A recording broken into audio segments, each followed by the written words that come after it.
Pessoal, boa noite.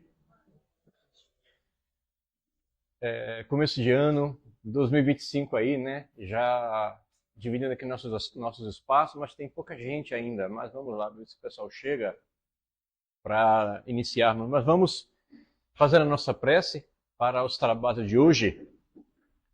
Senhor, espiritualidade amiga, agradecemos por mais um momento, agora, no início de 2025, abrindo os trabalhos, as nossas palestras, para que possamos enxergar a luz e equilíbrio necessários no transcorrer deste ano que tem seu início, que dá seus primeiros passos, mas nós, como espíritos imortais, já caminhamos e andamos por muitas estradas, por muitas experiências, e aqui estamos, para mais um ano que inicia, para mais uma jornada de aprendizado, para mais uma jornada em busca daquilo que realmente importa a cada um de nós, a luz e o equilíbrio necessário para que todo início de ano possamos trabalhar, possamos aprender e possamos a servir.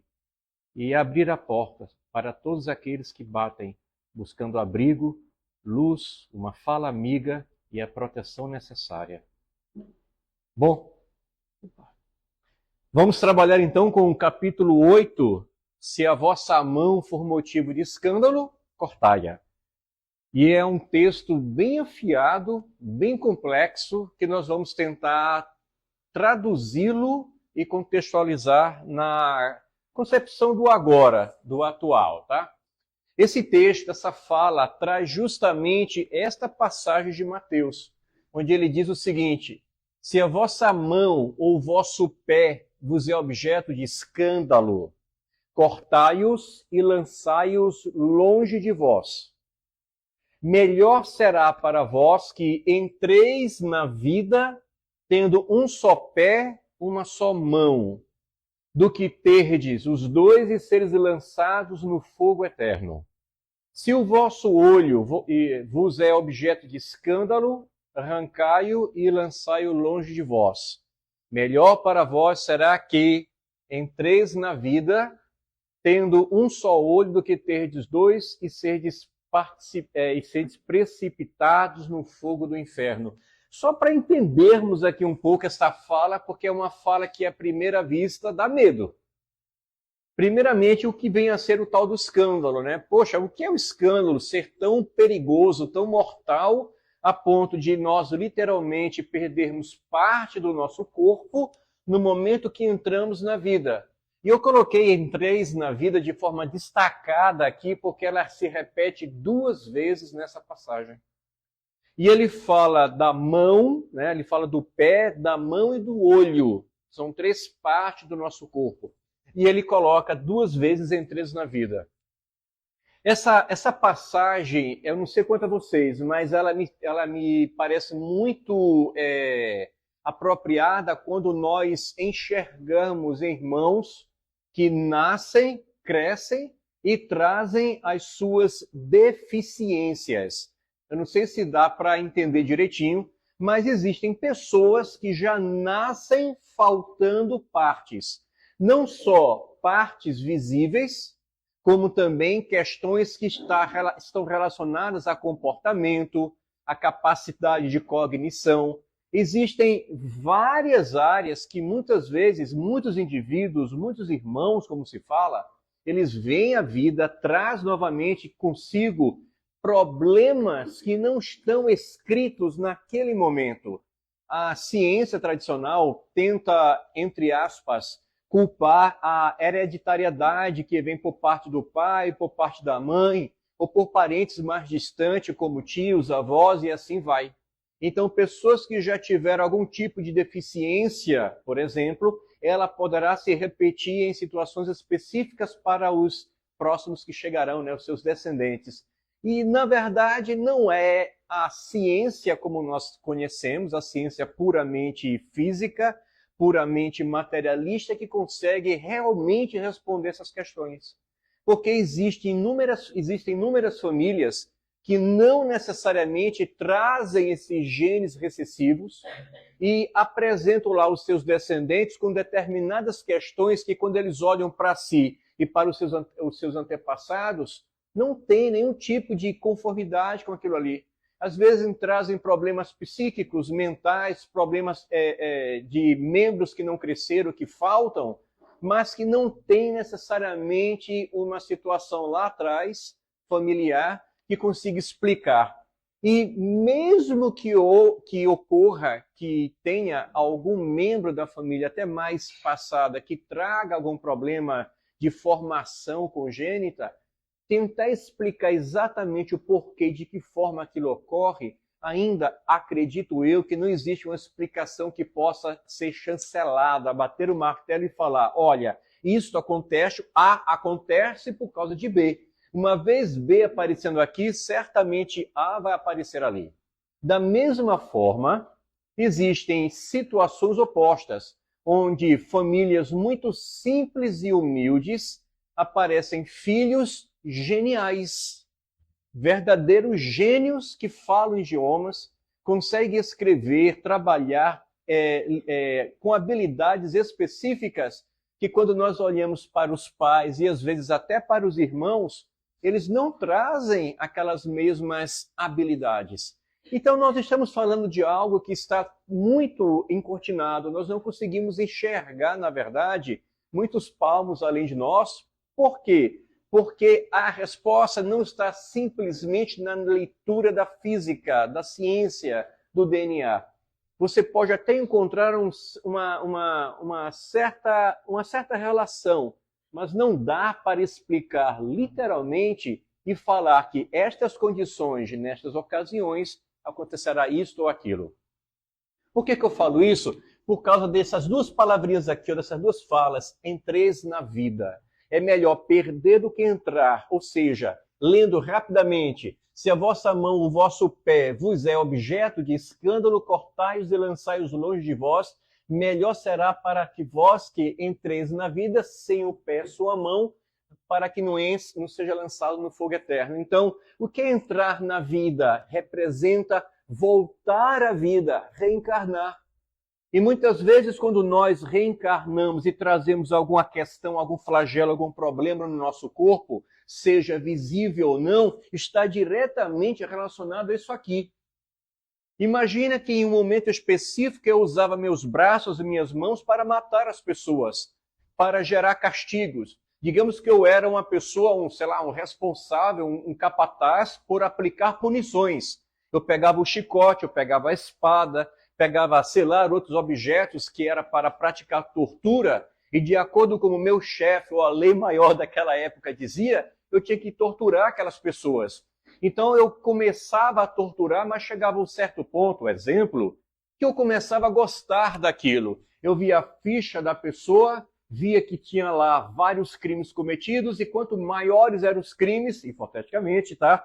Eu pegava lá alguns equipamentos, facas, porretes, enfim, e iria castigar a pessoa. E à medida que eu castigava, eu falava, bem feito, que você aprenda e que nunca mais voltes a praticar tais crimes. E eu achava como uma espécie de mão divina castigando aquela pessoa em vida pelos crimes que cometeu. E com o tempo eu começava a gostar, digamos que eu comecei a gostar daquilo e fazia questão de castigar. E quanto mais pesada fosse a minha mão, quanto mais pesado também fosse o castigo. E eu literalmente machucava as pessoas, independente de serem culpadas ou não. E eu sentia prazer em fazer aquilo a ponto de voltar feliz para casa. Todo salpicado de sangue, mas feliz porque eu tinha colocado, digamos assim, a pena necessária naquela pessoa, naquele bandido que tinha cometido tal crime. Com o tempo, eu vou vivendo, vai ter um momento que eu vou precisar desligar-me da matéria e tudo aquilo que eu fiz está preso em mim. A cada dor que eu cometi, a cada braço que eu quebrei, ou a cada pessoa que eu matei, aquelas pessoas continuam sendo aquelas pessoas dentro daquelas dores, com aqueles medos e com seus choros e ranger de dente. E aquelas pessoas que foram mortas pela minha raiva, pela minha mão, elas tinham famílias, tinham filhos. Quando os pais morriam pelas minhas mãos, aqueles filhos choravam a morte do pai. A esposa que estava em casa e que muitas vezes precisava da força do trabalho do marido, Ele não estava lá porque eu o matei em nome de uma justiça qualquer. Não sei se eu consigo me fazer entender tentando explicar isso. Eu provoquei sofrimento e dor, hipoteticamente, pessoal. Por favor, não me olhe como um capataz, tá? Eu estou apenas tentando descrever uma situação para me colocar como culpado. E vocês entenderam o que está acontecendo, tá? Então, aquelas crianças que choravam, perguntavam à mãe, cadê o papai que não chega? Não, ele foi preso e foi morto. Quem matou o papai? E aquelas crianças vão crescer com aquele ódio dentro de si. Aquela mãe vai crescer com aquele ódio, com aquela vida literalmente dividida e fragmentada em pedaços, porque aquela pessoa, positivamente ou não, que ajudava ou não está mais ali. E quem foi o culpado de fazer tudo isso? Eu. Então, eu machuquei, maltratei e matei pessoas, essas que estavam ligadas às outras pessoas que sentiram suas dores, choraram e desejaram a minha morte, e muitos daqueles, quando pudessem desencarnar enquanto eu estivesse em vida, iriam me perseguir. Aqueles que eu matei já estariam me perseguindo. E no momento que eu saísse da minha vida física e entrasse numa vida espiritual, eu estaria de frente a todos eles, esperando por mim. Não para me darem um abraço caloroso, mas para fazerem algo semelhante a qual eu estava fazendo com eles. Por que eu estou falando isso? Se eu hipoteticamente matei criminosos. Hipoteticamente, tá, pessoal? Espero que eu nunca tenha feito isso na vida. Eu não faço nem a bicho, quanto mais as pessoas. Eu matei aqueles criminosos. Não era só a eles que eu estava matando, mas eu estava infligindo uma dor à família deles, que é justamente relacionado ao escândalo. O escândalo não precisa ser algo que venha à tona, que vá para a mídia, que as pessoas falem, aquele político que roubou, etc. Não! Muitas vezes ninguém sabe de nada, mas eu estou infringindo uma situação a um ser, a uma pessoa, e às vezes até a mim, e ninguém sabe. O escândalo é qualquer prática, qualquer ação, qualquer pensamento, qualquer afronta que fazemos à lei maior. No momento que eu machuco o próximo, eu estou machucando a mim. No momento que eu faço o outro chorar, eu chorarei aquelas lágrimas. Sabe por quê? Porque as pessoas sentem dores e nós procuramos culpados. E no momento que encontramos os nossos culpados, há uma palavrinha muito perigosa chamada vingança. A vingança entra como pano de fundo. E tem pessoas que são tão mordazes que falam não só a vingança ela é necessária, mas a vingança é um prato que se come. Quem conhece esse ditado? A vingança é um prato que se come frio. Deixa a pessoa correr, deixa ela viver a vida dela. Lá na frente, quando ela nem mais se lembrar disso, lá eu estarei para vingar-me e farei pior do que ela fez comigo ou que fez com aquelas outras pessoas. Aí, resultado, quando eu volto à vida, quando eu volto a pisar neste solo, eu trarei em mim os flagelos que eu provoquei aos outros, as dores que eu provoquei, o medo. Sabe por quê? Porque eu não serei, entre aspas, castigado por aqueles que eu fiz chorar, mas eu serei castigado pela pior condição, a pior arma. Não existe inferno maior do que algo que está dentro de nós. Alguém tem ideia de que coisa é essa que eu estou falando?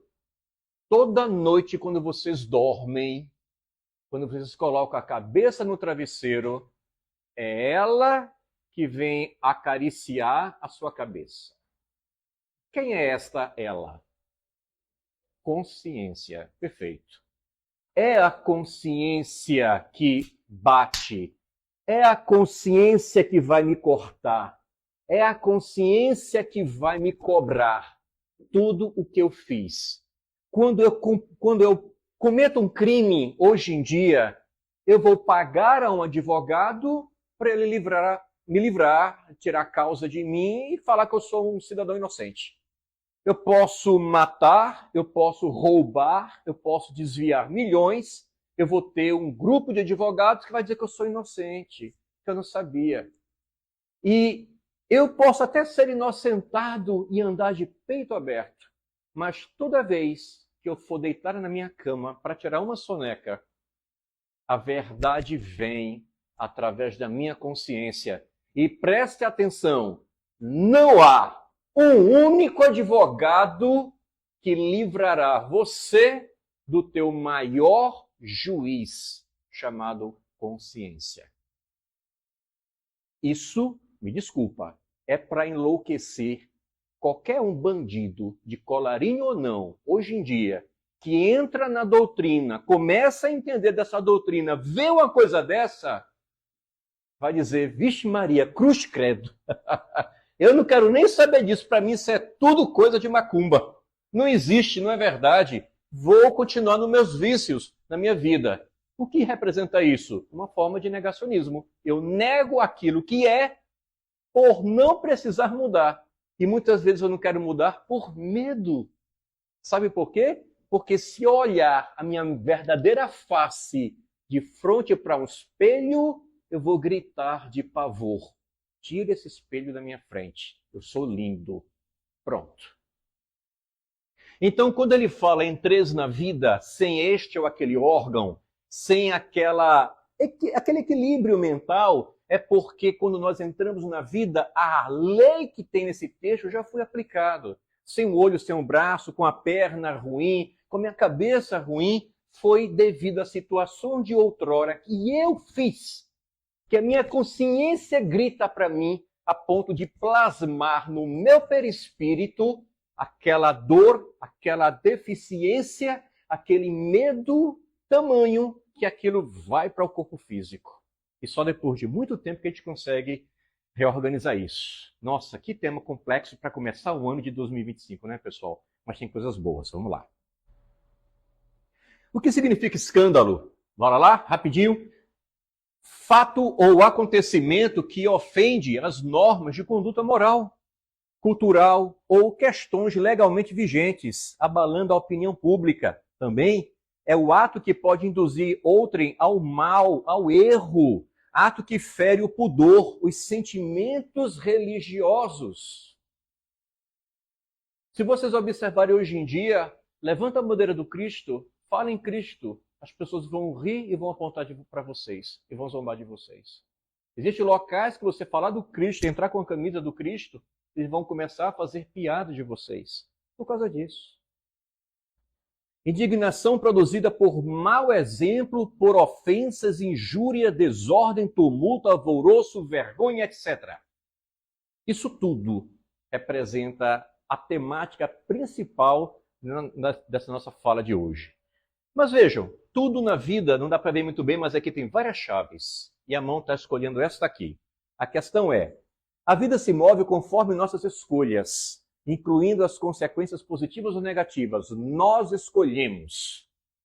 Claro que existem condições que parece que elas se escolhem por nós, mas no final nós escolhemos a roupa que nós estamos usando hoje, aquele objeto, aquele gadget, sei lá, aquela tecnologia, o perfume que eu vou usar, o que eu vou comer hoje ou amanhã, dependendo, nós escolhemos. Às vezes a nossa capacidade de escolha ela é muito limitada devido às oportunidades, aquilo que existe naquele momento por questões outras. Mas a gente escolhe. Da mesma forma eu escolho ajudar. Da mesma forma eu escolho falar mal. Da mesma forma eu escolho jogar pedra. Da mesma forma eu escolho apontar. Da mesma forma eu escolho não fazer isso. Então nós vivemos sob escolhas. E olha que curiosa dessa fala de Sartre. Ele diz o seguinte, não importa o que você fez de você, ou melhor, não importa o que a vida fez de você, mas o que você faz com o que a vida fez de você. Não importa o que eu faço, mas como eu recebo aquilo e como eu vou me portar de acordo com isso aqui. Quando alguém chega para você e fala que você não está bem hoje, parece que você ainda está arrastando o travesseiro, você está com a cara de estar com sono, o que é que está vendo contigo hoje? Você pode levar isso para um lado positivo ou negativo. Ah, estou cansado, né? Porque já está no horário. Mas, pô, o que é que tem a ver comigo? Eu te dei esse espaço para você me criticar e falar dessa forma? Então, não é o que eu faço com a vida, mas qual é a reação que eu tenho com aquilo que chega até mim. E precisamos prestar atenção nisso. E olha o que ele fala. É preciso que haja escândalo no mundo, disse Jesus, porque imperfeito como são na terra, os homens se mostram propensos a praticar o mal, porque árvores mais só maus frutos dão. Veja, ele fala daquilo que há em sua maioria. As pessoas, naturalmente, não todas, mas elas ainda tendem a esta situação. E muitas vezes nós podemos gostar ou não de ver um sofrimento alheio, nós podemos optar de não ver aquele sofrimento alheio, mas nós podemos optar de tentar ajudar de alguma forma aquela pessoa que vive aquele sofrimento. E, naturalmente, nós somos impulsionados a um comportamento mais dignificante no momento que aquela dor chega mais próxima do nosso umbigo. Quando eu falo nosso umbigo, é a nossa família, somos nós. E nós precisamos fazer alguma coisa para ajudar. Não dá para ver um pai, uma mãe, um irmão, uma irmã, talvez um primo, sei lá quem, avós, a sofrerem e eu não poder fazer nada. Será que nem uma palavra amiga, nem um momento para conversar, nem tomar um café? Olha, eu não sei quanto a vocês, mas eu adoro uma padaria. Não sei se vocês gostam. Numa padaria, se vocês um dia quiserem me matar, coloque veneno no pão quentinho com café preto. Eu vou tomar e vou morrer. Depois eu vou cobrar vocês. Mas eu como. Uma padaria com aquele pãozinho quente, aquele cheiro de pão quente, com um cafezinho preto passado na hora, são 3 coisas que você vive bem. Eu, pão quente, café preto e uma boa prosa. Eu não sei se vocês gostam. Eu gosto. Ter alguém para conversar, tomar um cafezinho gostoso e comer um pãozinho, uau, é muito bom. Aí você já fica imaginando, pô, só isso só. A gente pode até marcar um dia para até comer um queijo assado. Um queijo assado é gostosinho, né? A gente está falando essas coisas nesse momento, mas sabe o que eu estou tentando trazer? Um momento para que possamos nos juntar. É um momento de sorrir, de conversar, de falar, mas é um momento de ouvir aquilo que às vezes está, pesado no ombro da pessoa. Mesmo com um pãozinho quente, um cafezinho gostoso, uma boa prosa, uma boa conversa, mas as pessoas não levam só a si para esses momentos. Eu levo o Carlo e levo tudo aquilo que o Carlo tem que carregar. Por mérito ou desmérito, eu e tudo aquilo que está em mim para conversar. Então, quando a gente senta numa cadeirinha, ali, senta à mesa para trocar algumas ideias, se você der um espaço, pô, e aí, cara, como é que está a vida? Como é que essa vida está complicada, está difícil? Fala na palavra difícil, a pessoa vai começar a falar algumas coisas. Poxa, e às vezes aquela fala, em uma fala de acalento, uma fala de equilíbrio, cara, muda. Não é porque a gente está no começo do ano, é porque entra no sai ano, nós somos as mudanças necessárias. Não importa se nós estamos em 2025, 2024, 2001 ou 2030, nós vamos sofrer as mesmas conjecturas. Se eu não tomar água, eu vou ter sede. Se eu não comer, eu vou passar fome. Se eu não me vestir, eu posso sentir frio. Não importa o ano que você estiver, as condições serão as mesmas. E o que é o que muda, pessoal? É o ano novo? Não. É uma mente renovada. Somos nós. É aquilo que bate no nosso peito. Somos nós como espíritos imortais. Nós é que fazemos o ano novo. Não o ano é novo. O ano é o mesmo ano de sempre. Nós é que nos juntamos e brindamos a favor do ano novo. Quando estiverem cansados de sofrer devido ao mal, disse o Cristo, procurarão o remédio no bem. Olha, isso aqui, para começo de ano, é perfeito. Quando eu estiver cansado dos murros de dar em ponta de faca e as minhas mãos já estiverem no osso, eu vou tentar procurar alguma forma de evitar continuar me ferindo a troco de nada. E vou procurar o remédio amargo nas escolhas que eu fiz, buscando aquilo que me é doce, que me faz bem, mas que não é fácil. Tentar procurar o erro não no outro, mas em mim. E saber pedir desculpas e perdão ao outro, pedindo também desculpas e perdão a mim. Vai chegar um momento que eu não preciso mais procurar as pessoas para pedir desculpa nem perdão, porque eu não vou estar mais errando, porque eu vou ser crítico de mim antes de criticar alguém. O escândalo não está na ação em si mesmo, mas na repercussão que possa ter. Olha isso aqui. O escândalo não representa somente o que afeta a consciência de outrem. é tudo o que resulta dos vícios e das imperfeições humanas. Toda reação má de um indivíduo para outro, com ou sem repercussão. Não precisa de ninguém falar que você fez ou não fez aquilo que foi errado, ou mal feito. Simplesmente pelo ato de fazer, eu já estou dentro dessa perspectiva do escândalo. É tudo aquilo que rompe com a lei divina. É tudo aquilo que rompe com o que o Cristo veio a nos dizer há mais de 2000 anos. Amai o próximo. Não faça aquilo que você não gostasse que fizessem contigo. Caramba! Todo ano começa isso.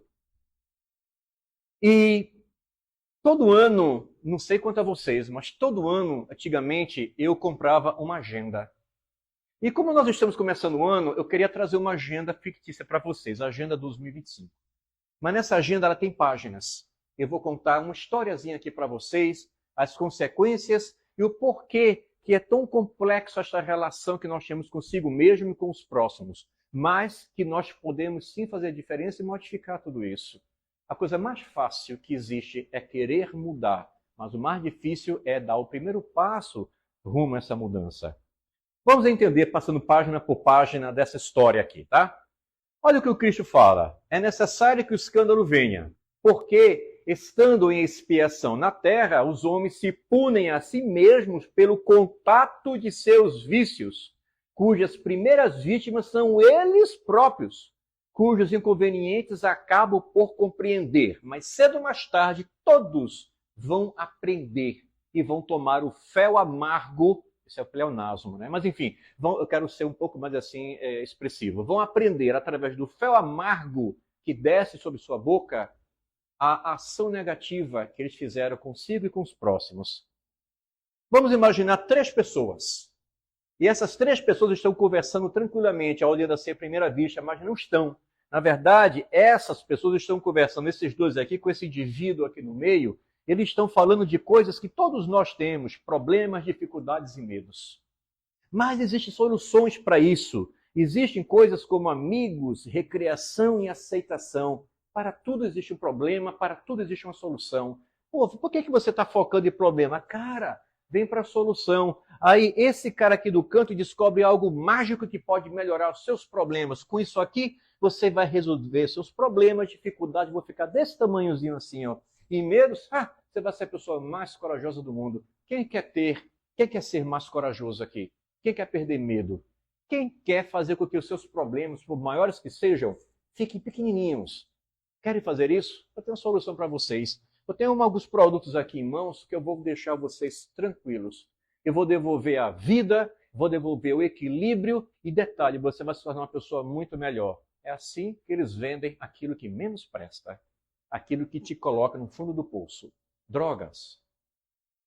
O que é que acontece? Esse jovem aqui fica assim, uau, eu vou ter tudo isso? Vai.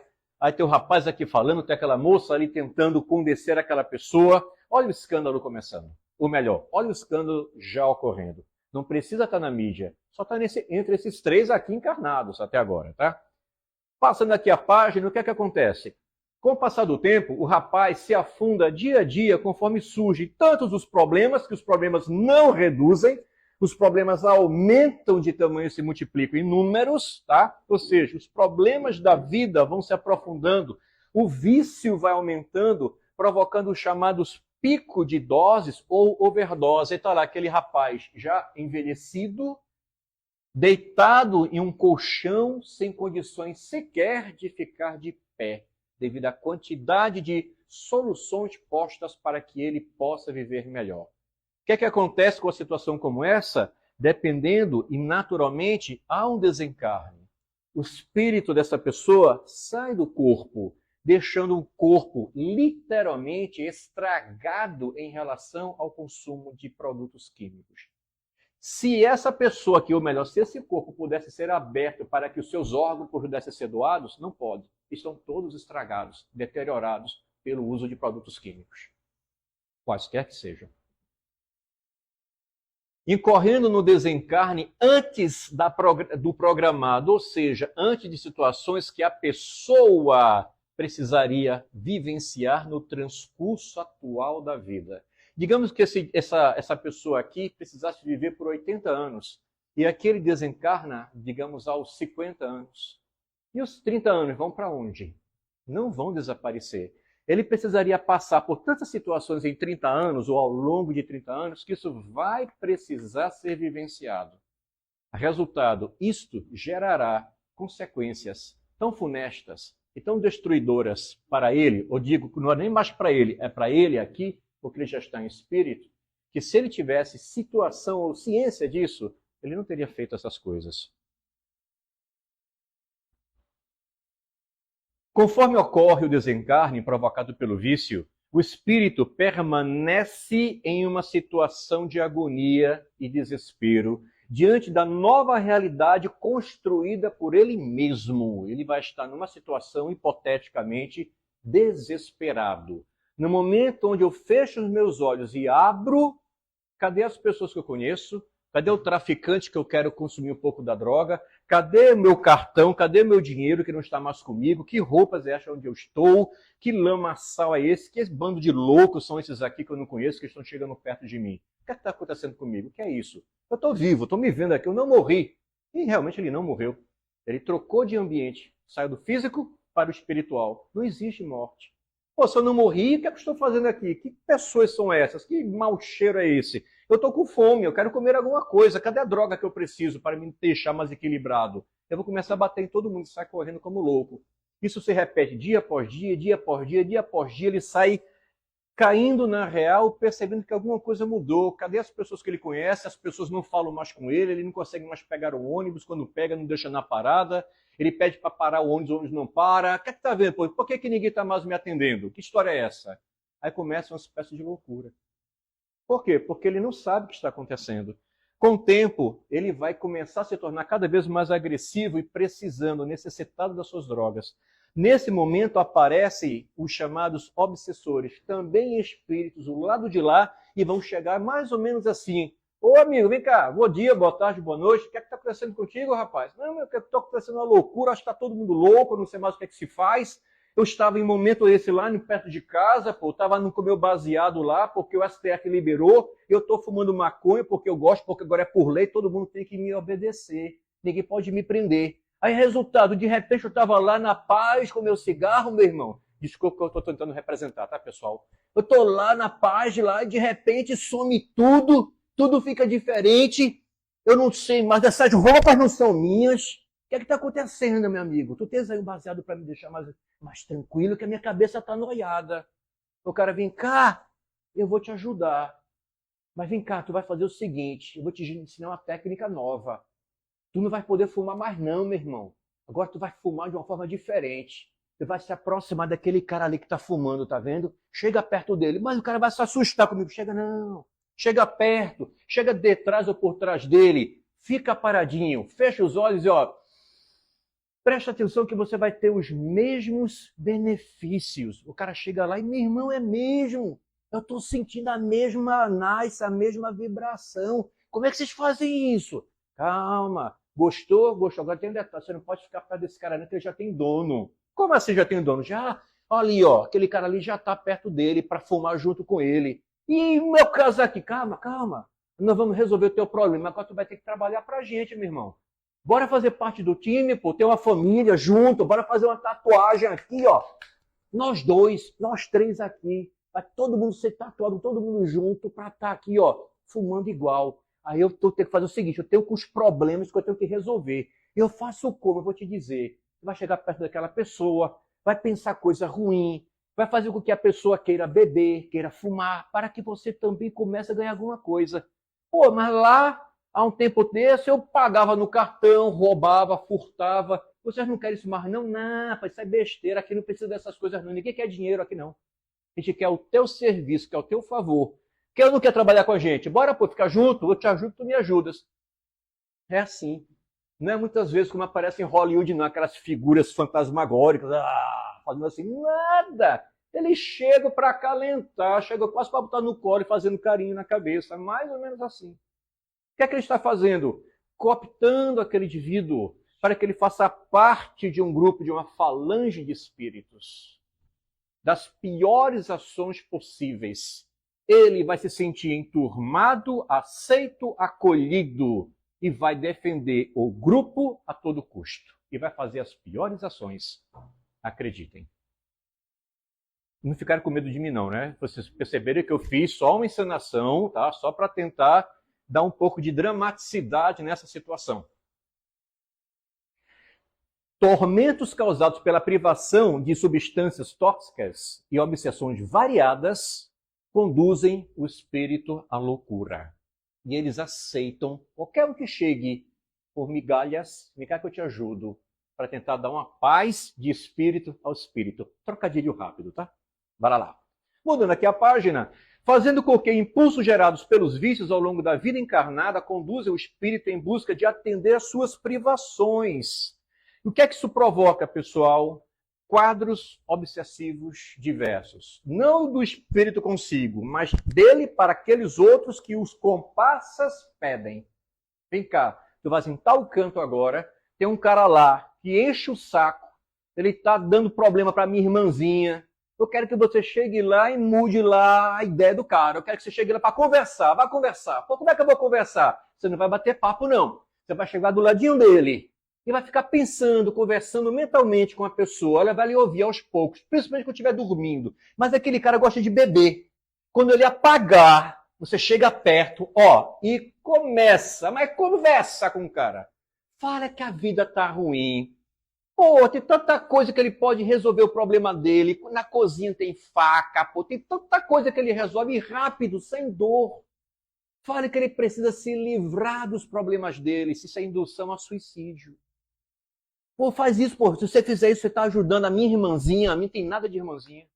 E eu vou te dar aqui um cara para você fumar aqui junto com ele. Opa, sério, sério. De domingo a domingo, beleza, beleza. Vai cuidar para não matar o teu hospedeiro, pô. Vai devagar. Não faz com que o cara induza o tempo todo ao consumo da droga. Porque se ele pegar uma overdose com você o tempo todo, o cara morre e acabou o teu caneco, o teu cálice vivo, meu irmão. Então, ó, segura teu cigarrinho aí. Beleza? Beleza. Tranquilo, tranquilo. Cuida dele, pô. É teu cachorrinho. Opa, beleza. Qualquer coisa chama a gente que te ajuda. Aí, ó, irmandade, meu irmão. Tá todo mundo junto. Beleza? É assim.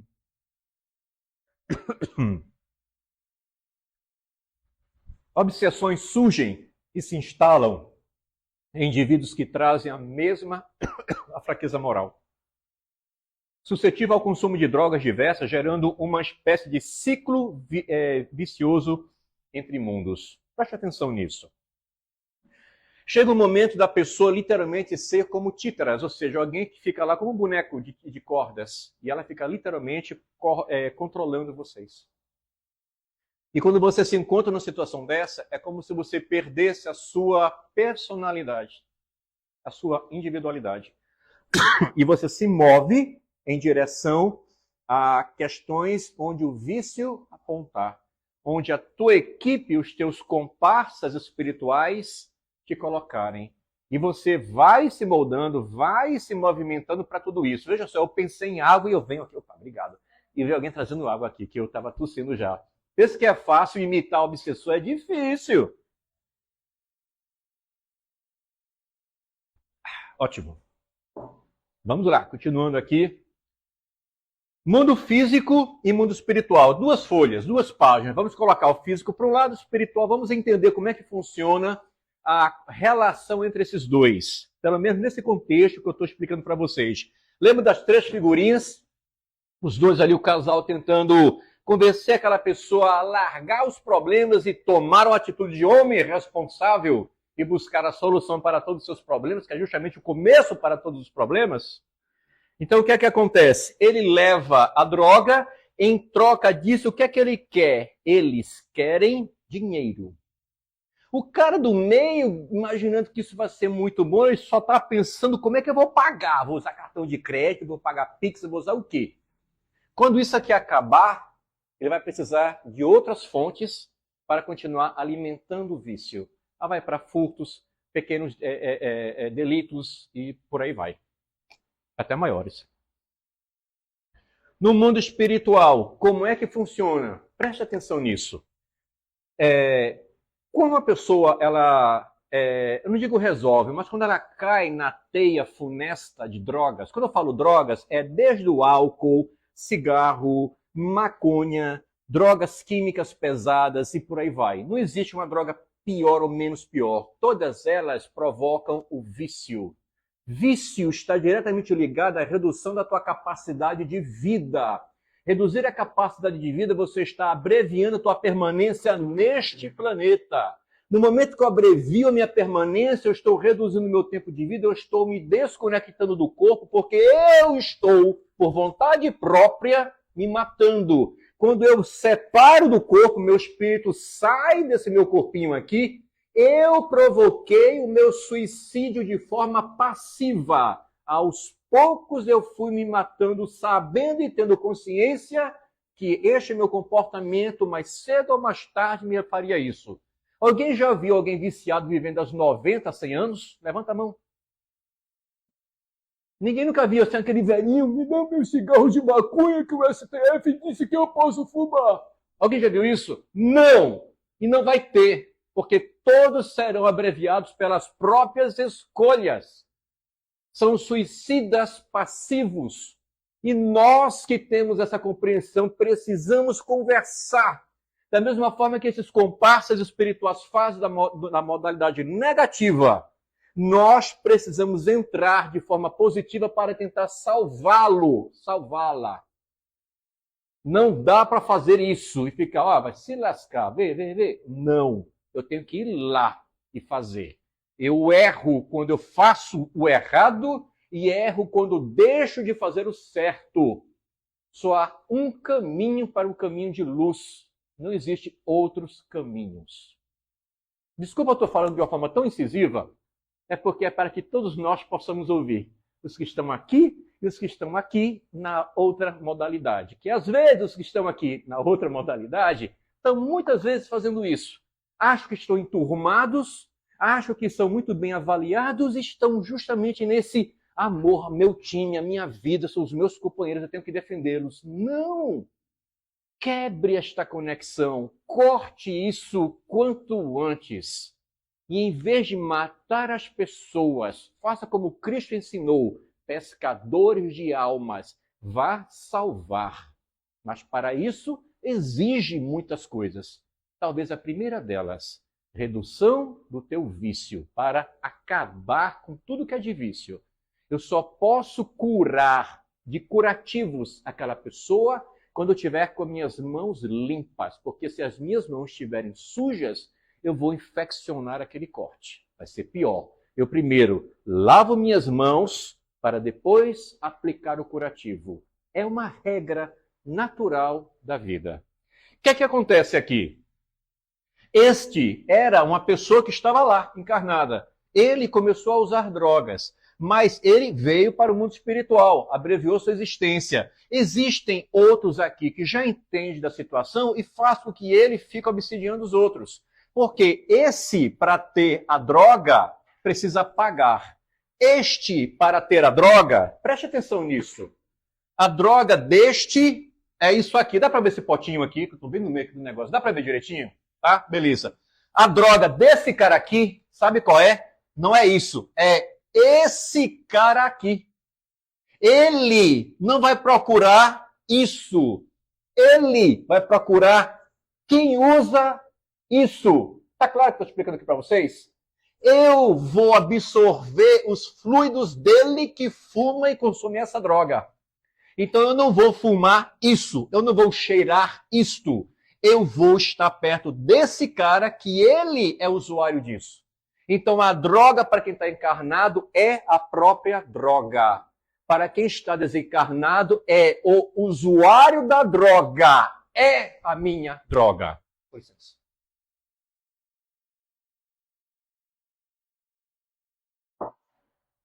Tá entendido isso? Pô, mas é só para essa droga aqui? Qualquer uma. Bebida. Eita, final de ano é bacana. Virada, tá todo mundo aí feliz da vida. O que eles gostam, vocês não imaginam como eles adoram o final de ano. Vocês não sabem como eles adoram o que vai chegar daqui a pouco, chamado carnaval. É quando o pessoal se solta. Aí o que é que acontece? Eles se soltam também. Eles vão vestidos, estilo carnaval, vão com máscaras e tudo mais. Eles usam as mesmas fantasias daqueles que eles obsidiam, para que eles possam usufruir daquilo que eles consomem. Aí fica um vivendo daquilo que o outro faz, quase como uma simbiose.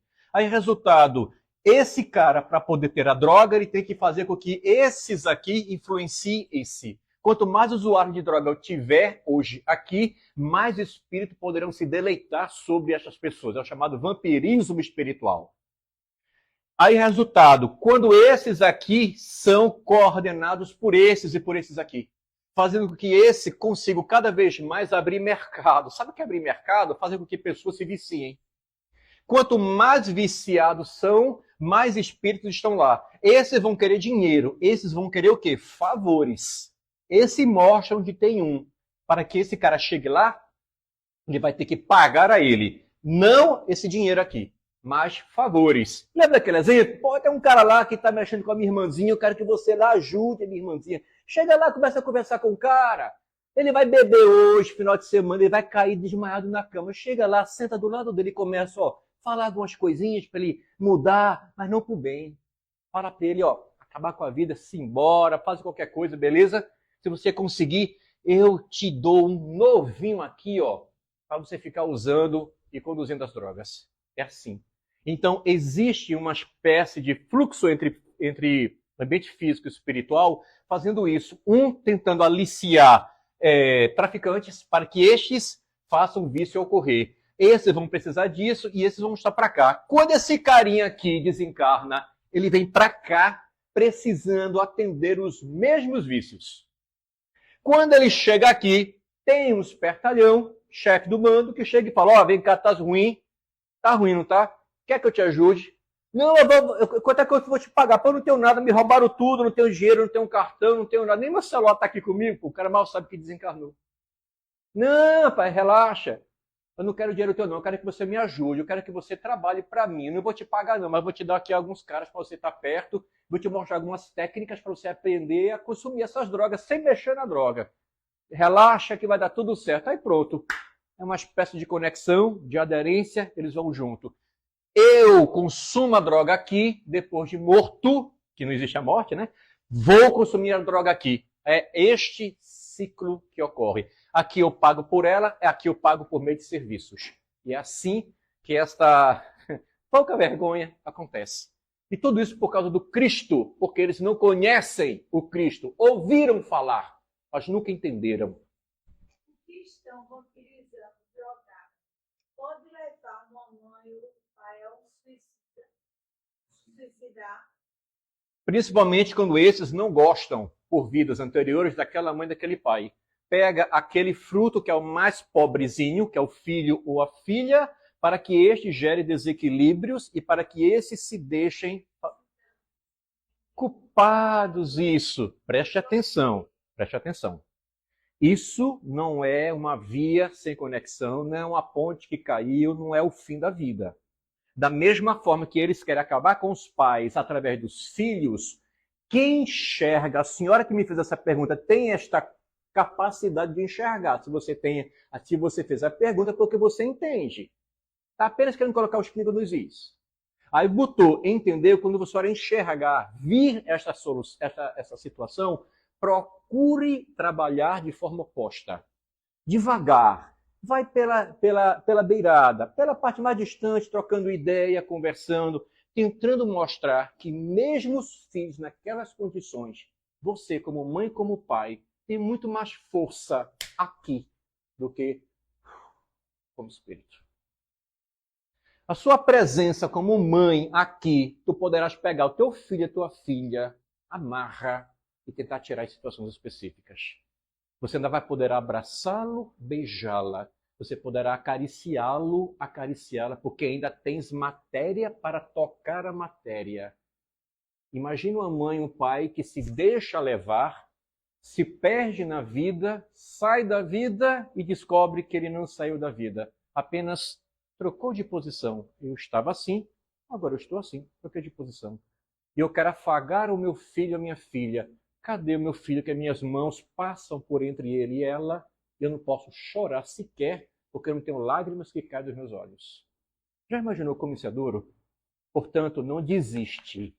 Você precisa estar aqui, porque é aqui que se ajuda. Lá também, mas é aqui que se ajuda.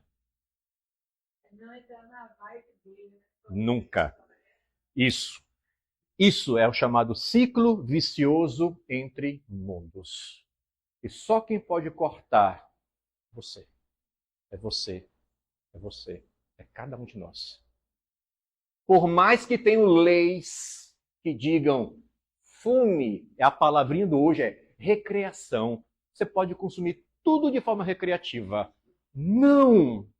Cuidado! Você sabe o que é o canto da sereia? Eu geralmente falo isso em palestras. Canto da sereia, não se deixe levar pelo canto da sereia. O que era a sereia? Mitologia.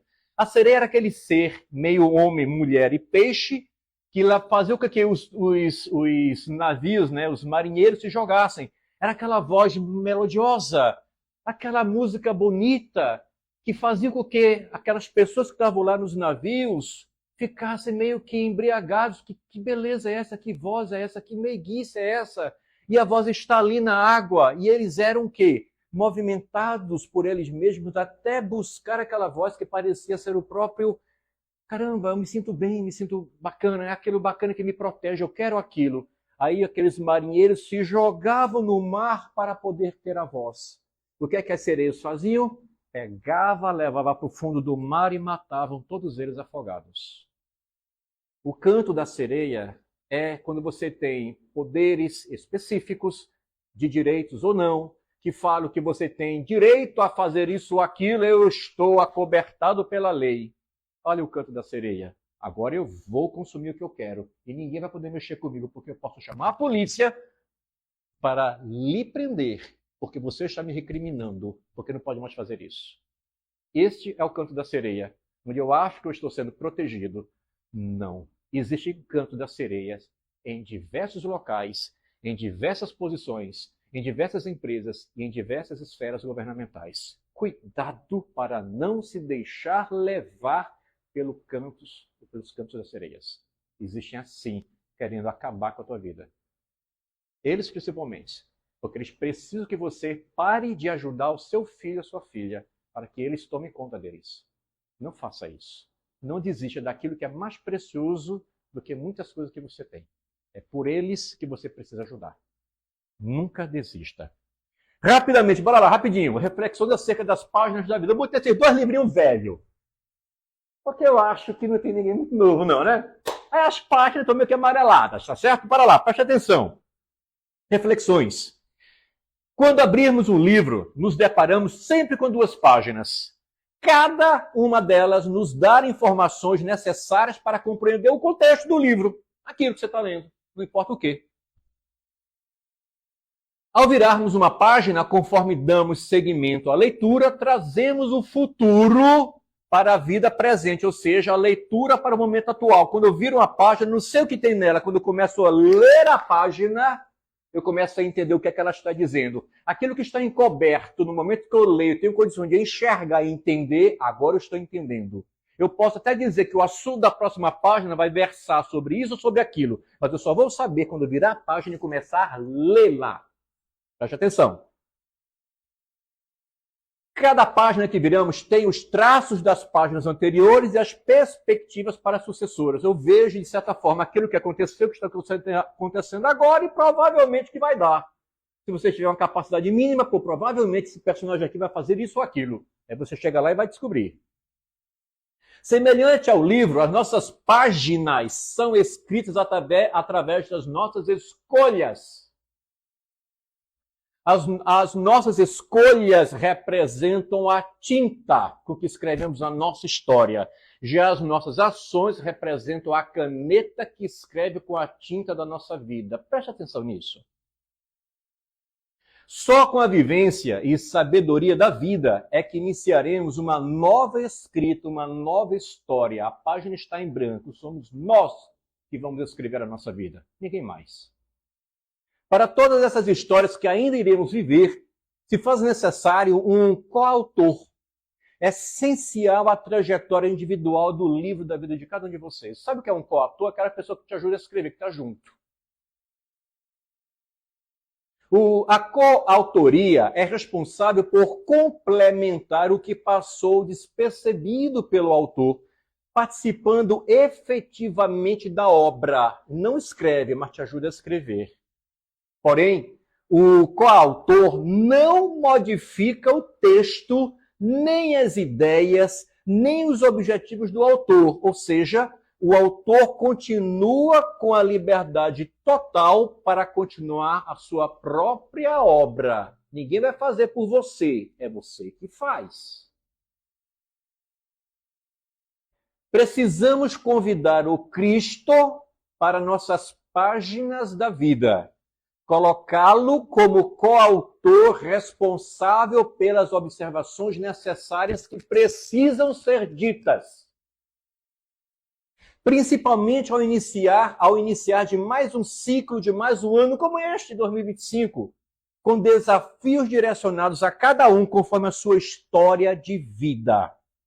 Lembremos que o coautor das nossas vidas não modifica o nosso texto, mas dá o apoio necessário à continuidade da maior e mais importante obra que podemos escrever, a nossa própria história. Um feliz 2025, repleto de luz e equilíbrio necessário diante dos desafios de jornadas que irão aparecer naturalmente ao transcorrer da vida. E precisamos dele como coautor.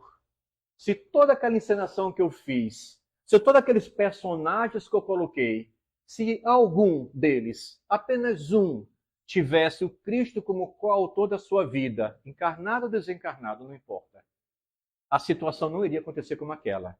Ele vai estar com seus problemas resolvidos? Não. Ele vai estar com a sua vida garantida? Não. Mas vai conseguir virar a página e ler o texto. Ele vai ter o chamado discernimento, compreensão, capacidade de enxergar. Ele vai saber do que se trata, do que está acontecendo, quem são seus verdadeiros amigos. O que é uma mãe que chora o filho que se perdeu, a ovelha que precisa trazer para o rebanho. E quais as condições e capacidades que eu tenho para reescrever o meu livro junto com ele. A única pessoa, se eu posso dizer assim, o único ser que tem a capacidade de fazer as páginas virarem e você ter a capacidade da lucidez para enxergar o teu texto e escrever o teu futuro. Que todos nós possamos ter as nossas canetas nas mãos. Escrevam os livros nos corações de vocês e façam com que outros aprendam a ler e a escrever conforme o Cristo nos ensinou. Vamos para a nossa prece? Senhor, espiritualidade amiga, agradecemos por mais um momento de estarmos juntos, conforme Tu mesmo nos disse que se 2 ou mais estiverem reunidos em meu nome, ali eu estarei. Sabendo que Tu estás aqui, diante de nós e de tantos irmãos que se encontram neste momento aqui, porém desencarnados, que possam todos receber o acolhimento necessário da verdadeira luz que ilumina todos nós, do verdadeiro manjar, da verdadeira água, do verdadeiro alimento, do verdadeiro pão que alimenta a todos nós. Que possa fazer com que possamos enxergar, que possamos ter olhos de ver e ouvidos de ouvir, fazendo com que todos os embrólios, todas as mentiras e todos aqueles que queiram nos prejudicar possam também enxergar a Tua verdade, a Tua luz e o Teu caminho. Que em 2025 possamos todos brilhar fortemente com a esperança e a certeza no coração que Tu estás conosco. Assim seja.